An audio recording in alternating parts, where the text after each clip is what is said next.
बहुत पुरानी बात है। एक दूर दराज सल्तनत में एक नेक दिल और रहमदिल बादशाह हुकूमत करता था। इसके तीन बहादुर और खूबसूरत शहजादे थे। एक दिन बादशाह ने तीनों बेटों को अपने पास बुलाया और मोहब्बत से बोला, मेरे प्यारे बेटों, अब मेरी उम्र ढल रही है। मेरी सबसे बड़ी ख्वाहिश ये है कि मैं अपनी जिंदगी में तुम तीनों की शादी देखूं और अपने पोतों पोतियों की हंसी इस महल में सुनूं। तीनों शहजादों ने अदब पे सर झुकाकर कहा, अब्बा जान, आपकी खुशी ही हमारी खुशी है, लेकिन हम अपनी दुल्हनों का इंतखाब कैसे करें? बादशाह मुस्कुराया और बोला, तुम तीनों एक एक तीर लो, फिर खुले मैदान में जाकर अपनी कमान से तीर छोड़ दो। जिसका तीर गिरेगा वही इसकी किस्मत की दुल्हन होगी। तीनों शहजादे मैदान में गए। बड़े शहजादे का तीर एक अमीर नवाब के महल में जा गिरा। दूसरे शहजादे का तीर एक दौलतमंद ताजिर के घर में गिरा, लेकिन सबसे छोटे शहजादे का तीर हवा में उड़ता हुआ बहुत दूर निकल गया। शहजादा ऐवान अपने तीर की तलाश में चलता चलता एक खौफनाक दलदल के किनारे पहुंचा। वहां उसने एक हैरानकुन मंजर देखा। एक सख्त मेंढकी बैठी थी और इसके मुंह में शहजादे का तीर था। ऐवान ने अफसरदगी से कहा, ए मेंढकी, मेरा तीर मुझे वापस दे दो। मेंढकी अचानक इंसानों की जबान में बोली, मैं तुम्हें तीर वापस दे दूंगी, लेकिन एक शर्त पर। कौन सी शर्त? ऐवान ने हैरत से पूछा। तुम्हें मुझसे शादी करनी होगी। ये सुनकर शहजादा दंग रह गया। मैं एक इंसान हूँ और शहजादा होकर एक मेंढकी से कैसे शादी कर सकता हूँ? मेंढकी ने नरमी से कहा, क्योंकि मैं तुम्हारी किस्मत में लिखी गई हूँ। शहजादा बहुत गमीन हुआ, मगर आखिरकार वो मेंढकी को महल ले आया। चंद दिन बाद बादशाह ने अपनी बहुओं का इम्तिहान लेने का फैसला किया। उसने कहा, कल सुबह तक हर बहू मेरे लिए कमीज खूबसूरत तैयार करेगी। मैं देखना चाहता हूँ कि सबसे खूबसूरत शर्ट मेरे लिए कौन सिएगा, कौन मेरी हुनरमंद बहू है। कल सुबह तक हर बहू मेरे लिए खूबसूरत कमीज तैयार करेगी। मैं देखना चाहता हूँ कि सबसे बेहतरीन हुनर किसके पास है।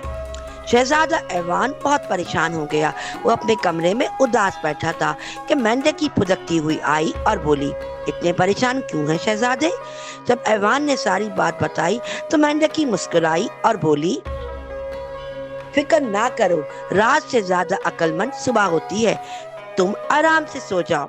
जैसे ही ऐवान सोया, मेंढकी ने अपनी खाल उतारी और एक निहायत हसीन जादुई शहजादी में बदल गई। इसका नाम वसलेसा था। शहजादी का वास वासिलेसा था। उसने तालियां बजाई और जादुई खादमाएं हाजिर हो गईं। उन्होंने सोने चांदी के धागों से ऐसी खूबसूरत कमीज तैयार की कि देखने वाले हैरान रह गए। सुबह जब बादशाह ने कमीज देखी तो खुशी से बोल उठा, ये तो शाही त्योहारों के लायक लिबास है। जब औरों की कमीज देखी तो बादशाह को पसंद नहीं आई। फिर जादुई दावत। एक दिन बादशाह ने महल में एक अजीम दावत रखी और अपनी तीनों बहुओं को आने का हुक्म दिया। शहजादा ऐवान बहुत परेशान था। मैं अपनी मेंढकी को सबके सामने कैसे लेके जाऊंगा? मेंढकी ने मुस्कुराकर कहा, आप पहले चले जाएं। जब आपको घोड़ों की टापों और बादलों की गरज जैसी आवाज सुनाई दे तो समझ जाना कि मैं आ रही हूँ। दावत के दौरान अचानक पूरा महल हिलने लगा। महल के दरवाजे पर सोने का एक शानदार रथ रुका।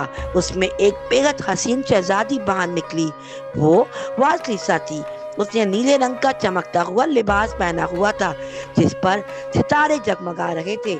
जब वो नाची तो उसकी एक आस्तीन के इशारे से जादुई झील नमूदार हुई और दूसरी आस्तीन से सफेद हंस और झील में तैरने लगे। सब लोग हैरत से उसे देखते रह गए। बादशाह भी बहुत हैरान हुआ और उसकी दोनों भाइयों की शहजादियां उससे चलने लगी। फिर कुछ यूं हुआ कि ऐवान अपनी खूबसूरत बीवी को देखकर बेहद खुश हुआ।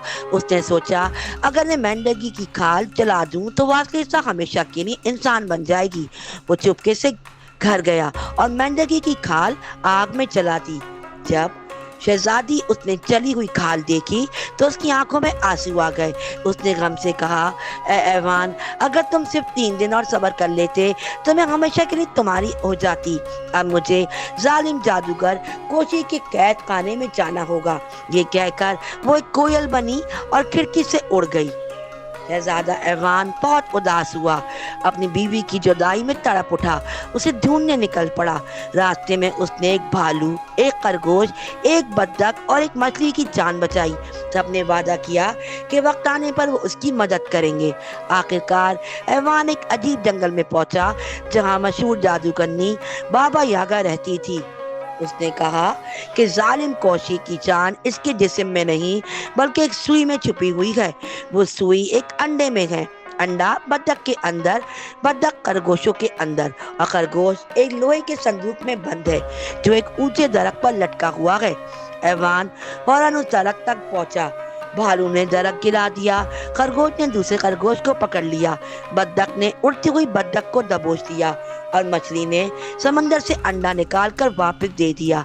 ऐवान ने अंडा तोड़ा और सुई निकाल ली। जैसे ही उसने सुई तोड़ी, जालिम कोशी हमेशा के लिए खत्म हो गया और शहजादी बहुत खूबसूरत मेंढकी की खाल से निकलकर इंसान बन गई। जालिम कोशी खत्म हो गया। फिर महल में खुशियां ही खुशियां हुई क्योंकि शहजादा ऐवान अपनी शहजादी को महल ले गया। कोशी के मरते ही उसका जादुई महल भी तबाह हो गया था और शहजादी वासलीसा आजाद थी। शहजादा ऐवान अपनी खूबसूरत अक्लमंद बीवी को लेकर वापस अपने वतन आया। पूरे मुल्क में खुशियां मनाई गईं, चराग रोशन किए गए और सबने जश्न मनाया। फिर शहजादा ऐवान और शहजादी वासलीसा हमेशा खुशी, मोहब्बत और अमन के साथ जिंदगी गुजारने लगे।